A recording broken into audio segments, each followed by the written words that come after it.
feel like if I don't move, that's Saito. If I cry for backup, that's Hijikata. And I feel like if I reach for my sword, that's Harada. I hope. I honestly don't know. Just feel like... No, I feel like if I don't move, it's Hijikata. He seems like the kind of standing your ground type. If I cry for backup, that sounds very wise. That sounds like Saito. If I reach for my sword, it sounds passionate. It sounds like Harada. So I don't have either. I don't have anything for Saito or anything, so I really need to go for Harada since I'm already in it to this extent. I wrapped my fingers around the haft of my Kodachi and looked at Kazuma. There had to be something I could do. And it's a passionate response. Hopefully if I consist, if I stay with a passionate response, I'll get someone who is passionate. That's kind of what I'm looking for. Or someone who respects that passion, which is good either way. Get out of here, you idiot. I'll tear you apart. Yamazaki, keep her out of this. Hijikata edged sideways, putting himself more firmly between Katsuma and myself. The other man glared at him, his mouth thinning to a tight line. Desperate peasants, I suppose you take some joy from impeding us. Says the pot to the kettle. That reminds me, I haven't paid you back for the man you killed at Hamakuri, have I? The air between them fairly hummed with tension. Apart though I was, I could still feel their intensity. It was hard to breathe. 2 more steps and they would be within the reach of one another's swords. You wish to kill me? And put my body as an offering on the grave of the man you lost? Don't be an idiot. I'd rather send you to apologize to him in person. 1 more step. Obviously I was wrong. It began so fast that I heard Hijikata's sword slither from its scabbard in the same instant that I heard it strike Katsuma's blade. Ah! Aw yeah! This is what we're here for. Right on. 2 swords ground against one another, screaming in protest. Even from a distance away, I'd felt the impact that they'd met. But Katsuma seemed unfazed. Hijikata's eyes flickered towards me, and his hands tightened on his sword.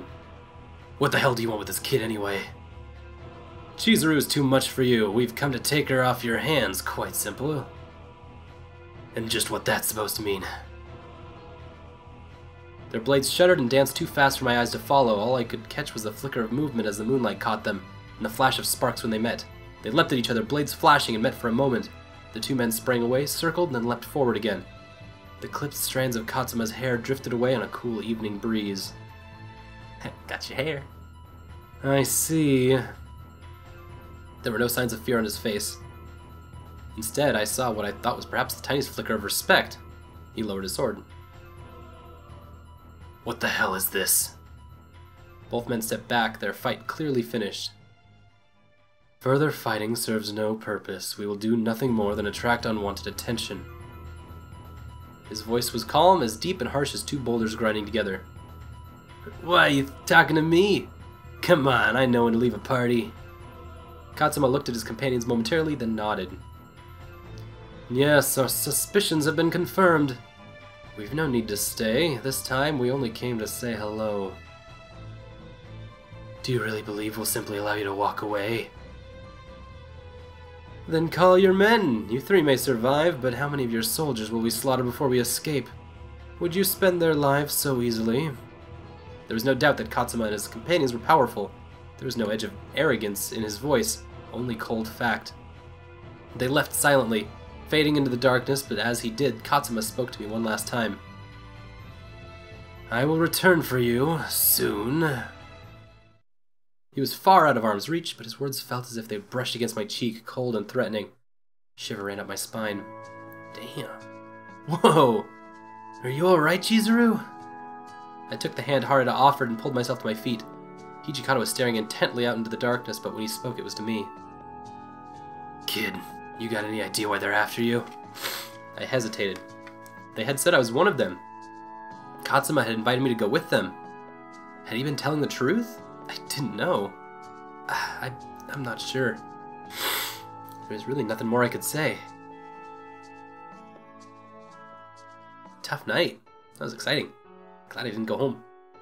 So much had happened, my mind spun full to bursting. Once the rest of the men returned, there was a meeting among the captains. The subject of that meeting was the 3 men who'd appeared at Nijo Castle. Shikage Katsuma, Kyuju Amagiri, and Kyo Shiranui. Yes, 3 men. We know. But it's fine, you can reuse their names, it helps a lot. They'd called themselves demons, and their previous encounters with the Shinsengumi suggested that they were involved somehow with the Satsuma and the Choshu. Although it wasn't clear if the 3 men were members of the domain, the Satsuma and Choshu were the most vocal imperialist domains. What was clear was they, Katsuma, Amagiri, and Shiranui, were not to be taken lightly. It would make sense if they were rogue agents in some way, or their affiliations weren't tight but only for practical reasons, or that they just, you know, used those names and did stuff for them so that they could do stuff like this. Do big, bold, brash things. There was another problem, however. Why had they come for me? Hijikata asked if I had any idea why they would have targeted me, but I was as desperate to know as he was. They'd called me one of them, and they'd known my last name. Katsuma had pointed out my Kodachi, although I didn't understand what he'd said. Couldn't bring myself to tell Hijikata and the captains. What if they didn't believe me? I didn't believe me. My name is Chizuru Yukimura. I am the daughter of my father and my mother. I'm a normal girl, nothing out of the ordinary.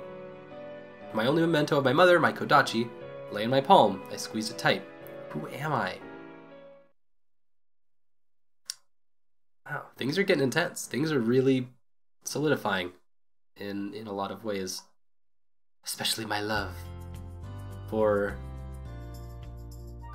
Okay. The compound was alive with noise and movement. I passed several soldiers in the hall, each one of them excited about something. What's going on? What's the news today? This is unconscionable. Never in all my... Ito, is something wrong? Yes, I'd say everything is wrong. Why should I be made to bear my skin in the same room as those savages? Ito's explanation was anything but. Is there something going on today? Ito did his best to collect himself, shakily adjusting his hair and clothing before he spoke. A supposed doctor that Kondo met during the Shogun's visit has come here. He is conducting physical examinations.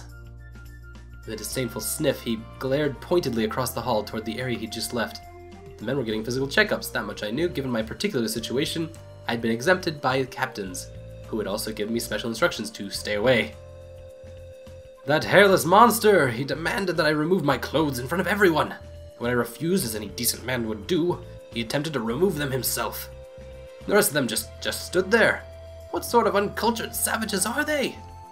Savages seemed a bit strong. At any rate, perhaps I should go see just what a physical entailed. I was a doctor's daughter, after all. What's this doctor's name? I believe he called himself Ryojin Matsumoto. What? Wait, Dr. Matsumoto? When I'd first come to Kyoto, my plan had been to try and find Dr. Matsumoto. My father had told me that I could rely on the man if I ever needed anything. Unfortunately, he'd been away on business when I'd arrived, and after that, I'm gonna go watch the physical exams. There was no time to waste. Oh my! So you want to see those savages? What a peculiar taste. Oh no. What are you doing? Is this it? I could hear loud voices from inside. Oh! Hey! The scene froze me in place. Alright, next! At last, my turn. Check this out, Doctor. What do you think? You're looking at the amazing product of years of training. Your body's fine, Shin. It's your head the doctor ought to be taking a look at. What's that? You say you want me to beat the daylights out of you? You're fine, Shinpachi Nagakura. Move along. Next. Whoa, hold on there, Doc. Gotta get a good look at this. No, you're quite fine. Healthy as a horse, and I've seen quite enough, thank you. You're holding up the line, Shinpachi. Get moving, alright? I'm just saying, I don't think you've had enough time to fully examine. Mental examinations for finding problems, not showing off. Now move. It wasn't difficult to see why Ito had been so desperate to escape. I couldn't imagine him being part of such a display. You need to take better care of your digestive system. Here, take this after every meal. Oh, looks like I'm out of medicine. I was waiting outside of Matsumoto, outside when Matsumoto stepped out of the room where he was conducting examinations. Excuse me? Yes? He looked at me for a moment, his eyes narrowed in curiosity. Well, I need to fetch some more medicine, so perhaps now's a good time for a break. Can you give me a hand? Yeah, of course. What luck. Dr. Matsumoto, Yukimura, you know my dad. Hello, Dr. Matsumoto. Ah, Doctor, hello, Yukimura. Kondo appeared just as I was preparing to introduce myself to the doctor. I see you found her already. Yes, thanks to you. What? I was utterly lost. Dr. Matsumoto laid a gentle hand on my shoulder. Chizuru, I came here to see you. Kondo told me that Koto's daughter was staying with the Shinsengumi. Ah, I see. Of course. I knew Koto and Matsumoto were acquaintances, so I thought maybe perhaps Matsumoto might be able to give us a clue as to his friend's whereabouts. I looked him up as soon as he returned to Kyoto. Wow, so he just got back. It's out for a long time. The Shinsengumi had their own reasons for wanting my father found, but Dr. Matsumoto's appearance was still cause for joy. Thank you! Awesome, both of you. We did it! Good. Dr. Matsumoto went on to explain he had just barely missed me when he'd left for Edo as I came to Kyoto. He'd received all my letters, but once he'd finally returned, he had no idea where I'd gone, consequently couldn't come find me. Koto's mention of my presence had taken him by quite a surprise. I'm sorry that I missed you. You must have had a rough time of it. Is there anything you need? No, I'm doing alright. So, Dr. Matsumoto, about my father. His face took on a grim cast, and before he even spoke, I knew what his response would be. Unfortunately, I know no more about where Koto might be than you do. I see. The defeated tone of my voice surprised me. I suppose in some level I had believed that Dr. Matsumoto would have some sort of miraculous revelation about my father. Foolish of me, of course, but that didn't make the truth any less devastating. Kondo simply nodded. I hear you've become involved with the treatment. You know what I mean, don't you? Koto's experiments. Yeah, I knew what he meant. The experiments my father had conducted with some strange concoction that could make people go mad. Please, tell me about it. I want to know everything my father's doing. Cool. He nodded. Koto was working with the Shinsengumi under orders from the Shogun to create what were called Furies. Furies are humans with nigh demonic strength and speed. Phenomenal healing abilities. Furies? It's the first time I'd heard the word. Thinking of the Furies in ancient Greek myth. The doctor paused for a moment to look at me, then continued. The substance that transforms normal men into these Furies is called the Water of Life. In China, they call it Sentan. In short, it grants immortality. Furies, Water of Life. It sounded like something from a fairy tale than real life, but there was something in the tone of Dr. Matsumoto's voice that said he was telling the truth. I've already heard about how it makes you strong and hard to kill, but doesn't it cause so much pain that it makes most people go crazy? And even if you survive that, then even the smell of blood can make you go crazy again. Dr. Matsumoto nodded slowly, then pinched the bridge of his nose with thumb and forefinger. He looked tired. So, you know about that too. Yeah. I pretty much got it on, and I'm kind of surprised you don't have more to tell me. Like about why they're calling me a demon. They were human, but not human. Perhaps they were something entirely different now. I couldn't see how this Water of Life could ever be used for good. Even if it healed Sanon's arm, he'd suffered greatly in the process. Why? It came out more of a moan than a question. My father would never want to ruin the life of another, but because of what he'd done, people had suffered. Some had even died. Why was my father doing this? But it wasn't just my father. I was sure no one involved had wanted such a terrible outcome. Perhaps that is why Koto left. His conscience would no longer allow him to continue. But the Water of Life was an opportunity given to us by the Shogun to help strengthen the Shinsengumi. Doctor only shook his head. It was an experiment, and it has failed. You should put it behind you. I'm sure the Shogunate had abandoned it as well. Kondo frowned, perhaps unhappy that Dr. Matsumoto would question the Shogunate's original decision. You've seen what happened to the men it was tested on, Kondo. It cannot be allowed to continue. This experiment is inhumane and you know it. Kondo gave a non-committal grunt and fell silent. I was sure Kondo knew just how dangerous it was to use the Water of Life, but Shogunate had come to him with a request. Water of Life, Water of Life. I feel like there's a shorter name for that. It's not like a Lazarus compound. Philosopher's Stone. There's an alchemical word for it. I just don't remember what it is. Perhaps he was unable to refuse, even if he wanted to. That's right, Mountain Dew. That's what it is. It's Mountain Dew.